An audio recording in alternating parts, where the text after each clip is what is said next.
هناك مشكلة يعني عامة يعني متعلقة بالحشد نفسه، بهيئة الحشد، بإدارتها، قيادتها، بالحكومة العراقية، وبالموازنة بالمجمل.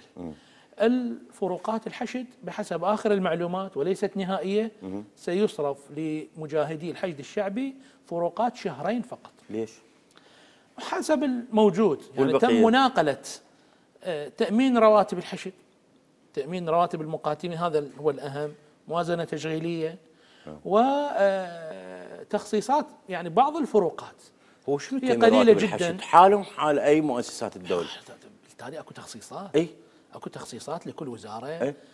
التشغيلي والاستثماري وتفاصيل كثيرة، مشاريع إلى آخره من فبالتالي اكو تخصيصات لكل عنوان، لكل وزارة، لكل هيئة. زين. للأسف المعلومات تقول غير النهائية طبعا، يعني قلنا القضية بعدها خاضعة، لكن يبدو أنها ما قبل النهائية أو شبه الرسمية ستكون هو تخصيصات شهرين، على أن تصرف فروقات غيرها من الأشهر أو السنوات على الموازنات القادمة. احنا عندنا موازنة 3 سنوات. واضح. نعم.